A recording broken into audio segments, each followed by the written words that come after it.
Antwort in German means answer.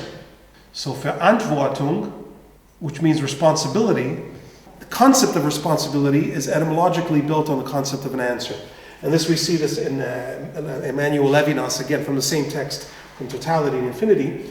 He's writing in French, which is the same etymologically as English. He says, the face I welcome makes me pass from phenomenon to being, in another sense, in discourse. I expose myself to the questioning of the other. For Levinas says the other, when I encounter the other, the you, my existence is put into question. And what do? And this urgency of the response, acuteness of the present engenders me for responsibility. So you can see obviously here that responsibility is etymologically derived from the word response, just like in German Verantwortung comes from Antwort. Engenders from me responsibility. As responsible, I am brought to my final reality. In order to understand what love is, you need to think of love as a conversation of question and response. Because I can be questioned, because I can respond, that's what makes love possible. That love is a response ability, an ability to respond. So if I simply love somebody, but that person does not love me back, or I'm not in a real relationship with a person, there is no conversation. You know, what's a good example of this is, I always thought it was so bizarre. I don't know if you're familiar with Dante's Paradiso, more than the latter part of Dante. You know, Dante, his whole life was deeply enamored with a woman named Beatrice. He used to walk through his city of Florence and see this woman, and he was crazy about her. She was his ideal. She was like an angelic being, and so she figures prominently in the Paradiso as an important character who basically ushers him into paradise. The funny thing is that Dante, in his whole life, as far as I know, never spoke to this woman. He never went up to her and spoke to her, not even once, right? So, but if you ask him, Dante, how do you feel about her? Oh, amore, you know, wow, like, I mean, I love this one, right? But seriously, man, I mean, you ever speak to her? I mean, you have feelings of love, for sure. Your feelings are very, very strong. We don't doubt it. But you want to call this love? Love is a relationship. It's not, you know. So this is all in your head. Yeah. But in some sense, that's the purest idea of love. No, it's like the idea of love. No, like that's cannot be break with the physical reality, right?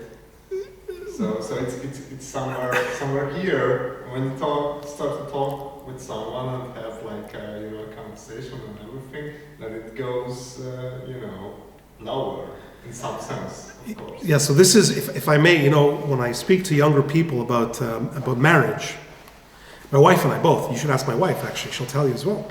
So when people get married and they ask me for blessings, you know, they just get married and so on. So I typically have a habit. My daughters laugh at me about this.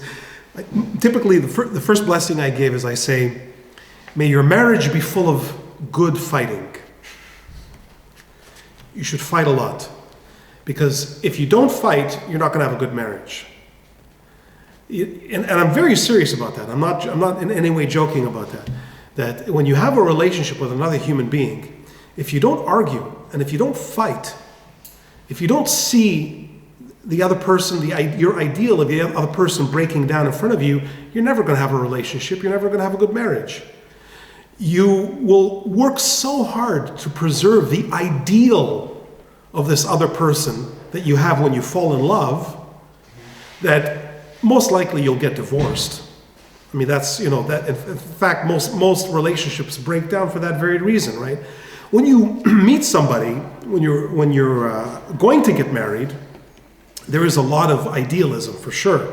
Because after all, what do you have at that point? You just met a woman, a young woman. Should I enter into a relationship with her or not? You know, so what do I know about her? Well, Disney tells me she's beautiful, right? She's beautiful. Oh, I must be in love. She's so pretty.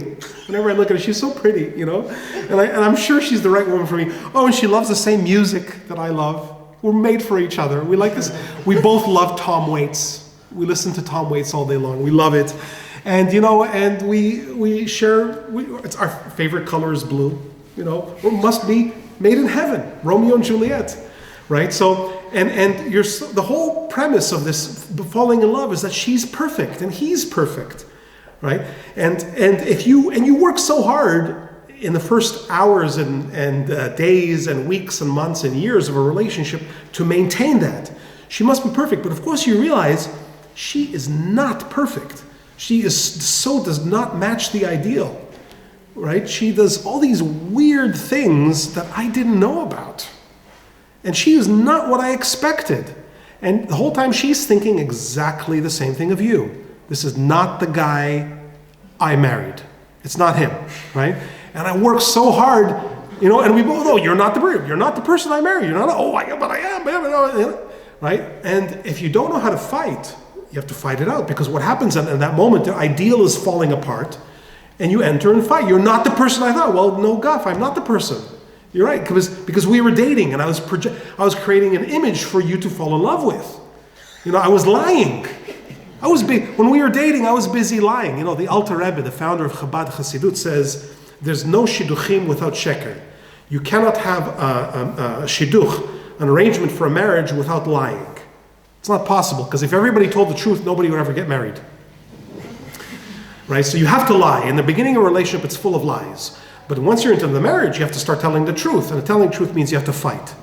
Your ideal falls apart. And so in a sense, you're right that yes, the purest love is the ideal, but it's not really love. That's just a very perfect, unspoiled, pure image of something that is not a relationship. It has nothing to do with relationship. It has to do with what I want as a grown-up baby. I am a child. My mother was perfect. When I was a baby, all I had to do was cry, and my mother, boom, take care of me just like that. I want my wife to be the same way, right? Buddy, grow up. Your wife is not going to be the same way. She's not your mama. She's not going to take care of you. She's not perfect. She's not beautiful. She doesn't answer all your dreams. And if that's what you expect, you're just a grown child, right? And a man comes into manhood by realizing that. And likewise, a woman, she realizes her husband is not her father. He's not going to take care of her the way her father did. Assuming she had a good father. She might not have such a good father. But assuming she had a good father, and she realizes that the guy she married is not bringing all those things she expected since she was a little girl, watching Disney. So the ideal will collapse. Right, Kusunim Satan. Yeah. Good. This is a good moment to break. Yeah. So what Buber is telling us indirectly is that romance, the romantic ideal, is definitely not what he's talking about, and it's definitely an unfortunate concept of love. We call it love. We call it love because in a true relationship of love, we have those feelings sometimes. Every once in a while, I look at my wife and go, oh, she's a goddess. She's Venus, right? But it's only every once in a while, right? It's not on a daily basis, right? So, right? But I wish it was like that all the time, but it's not. Every once in a while, for a fleeting moment, she looks at me and goes, wow, he's Adonis. He's Apollo, right? But it only lasts about a second, right? Most of the time, I'm a chubby, bald Jewish guy, with all kinds of emotional problems, right? That she has to deal with, she has to put up with, right? But so if she insisted on maintaining that ideal of pure, like Dante, she's perfect. Okay, that's not love. That's your emotions, right? And you think that you can make that last forever, those emotions? It's not going to happen. And it's the biggest stumbling block to actual love, to a real IU. The IU, that you can have more often, because it doesn't depend on that ideal. It depends on, question and response. Responsibility. It requires work, right? What do you think? What do I think? I disagree. Question and response, right? love happens as a conversation.